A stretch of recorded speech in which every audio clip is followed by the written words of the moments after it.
ঢাকা থেকে রংপুর যেতে চান কিন্তু বুঝতে পারছেন না কোন বাসে গেলে আরাম পাবেন বা কোন বাসের সার্ভিস ভালো আর কোন বাসের টাকা উসুল হবে। যারা এই প্রশ্নগুলো মাথায় ঘোরাচ্ছেন আজকের ভিডিওটি তাদের জন্য।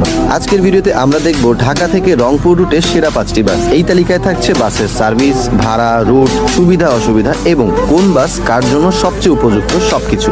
তাই ভিডিওটি না টেনে অবশ্যই শেষ পর্যন্ত দেখুন, কারণ প্রথম বাসটি দেখলে চমকেই যাবেন। চলুন শুরু করা যায়। 5 নম্বরে আছে অরিন ট্রাভেলস। যারা তুলনামূলক কম বাজেটে ভালো সার্ভিস চান তাদের জন্য একটি ভালো বিকল্প হচ্ছে অরিন ট্রাভেলস। গত কয়েক বছরে অরিন ট্রাভেলস উত্তরবঙ্গের যাত্রীদের কাছে অনেক জনপ্রিয়তা পেয়েছে। বাসটি সাধারণত ঢাকা থেকে টাঙ্গাইল, বগুড়া, গাইবান্ধা হয়ে রংপুর যায়। অরিন ট্রাভেলসের নন এসি বাসের ভাড়া প্রায় 750 থেকে 900 টাকা এবং এসি বাসের ভাড়া প্রায় 1300 থেকে 1600 টাকা। এই বাসের অনেক সুযোগ সুবিধা রয়েছে, যেমন বাসটি বেশ পরিষ্কার পরিচ্ছন্ন থাকে, সময় মেনে ছাড়ার চেষ্টা করে। এছাড়াও মাঝপথে নির্ধারিত একটি বিরতি পাবেন।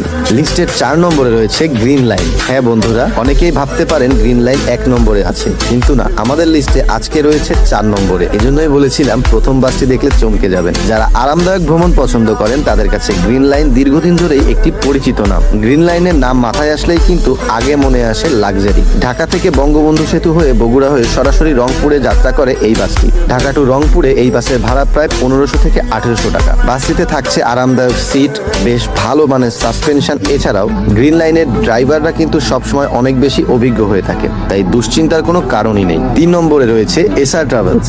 বর্তমানে উত্তরবঙ্গ রুটে এটি অন্যতম জনপ্রিয় নাম। ভালো সার্ভিস, সময় নিষ্ঠতার কারণে অনেক যাত্রী এসআর ট্রাভেলসকে বেছে নিচ্ছেন। এই বাসটির নন এসির ভাড়া ঢাকা টু রংপুর প্রায় 800 থেকে 950 টাকা এবং এসি বাসের ভাড়া প্রায় 1500 থেকে 1700 টাকা। তবে হ্যাঁ, যদি ঈদের মৌসুমে যাত্রা করেন এই বাসের টিকিট পাওয়া একটু কঠিন হয়ে যাবে। আমাদের তালিকার 2 নম্বরে রয়েছে বাসের রাজা হানিফ এন্টারপ্রাইজ। বাংলাদেশের অন্যতম পুরনো এবং পরিচিত বাস অপারেটর হিসেবে হানিফ এন্টারপ্রাইজ অনেক বেশি জনপ্রিয়। বাংলাদেশের সব রুটেই তাদের ছোঁয়া রয়েছে। ছোট বড় বিভিন্ন রুটেই দীর্ঘদিন ধরে তারা সার্ভিস দিয়ে আসছে। অভিজ্ঞ চালক, নিয়মিত ট্রিপ এবং সহজেই টিকিট পাওয়ার ক্ষেত্রে হানিফ বাস কিন্তু এগিয়ে আছে। হানিফের নন এসি বাসের ভাড়া ঢাকা টু রংপুর প্রায় 850 থেকে 1000 টাকার মধ্যে এবং এসি ভাড়া প্রায় 1500 থেকে 1800 টাকার মধ্যে। তবে হ্যাঁ, হানিফের বেশ কিছু বাস পুরনো হওয়ায় সব গাড়িতে আপনি একই মানের অভিজ্ঞতা নাও পেতে পারেন এবং যারা অতিরিক্ত গতিকে ভয় পান তারা হানিফকে চাইলে একটু এড়িয়ে চলতে পারেন, কারণ গতির রাজা কিন্তু হানিফ। এবারে আসি আমাদের লিস্টের প্রথম বাসটিতে। আজকের তালিকার 1 নম্বরে রয়েছে নাবিল এন্টারপ্রাইজ। উত্তরবঙ্গ রুটে নাবিল অনেক যাত্রীর কাছেই প্রথম পছন্দ।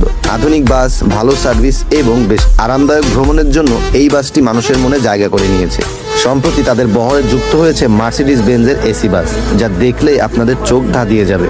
ঢাকা থেকে বঙ্গবন্ধু সেতু, বগুড়া, গাইবান্ধা হয়ে রংপুর পৌঁছায় এই বাসটি। বাসটিতে রয়েছে বেশ আরামদায়ক সিট, বেশ ভালো পরিমাণের লেগ স্পেস, খুব কোয়াইট একটা কেবিন, এছাড়াও পরিষ্কার পরিচ্ছন্ন পরিবেশ। এই অপারেটরের নন এসি বাসের ভাড়া ঢাকা টু রংপুর প্রায় 900 থেকে 1000 টাকা এবং এসি বাসের ভাড়া প্রায় 1600 থেকে 2000 টাকার মধ্যে। সো ভিউয়ার্স, এই ছিল আমাদের ঢাকা টু রংপুর রুটের সেরা 5টি বাসের তালিকা। আপনার মতে এই তালিকায় কোন বাস 1 নম্বরে থাকা উচিত অবশ্যই কমেন্ট করে জানাবেন।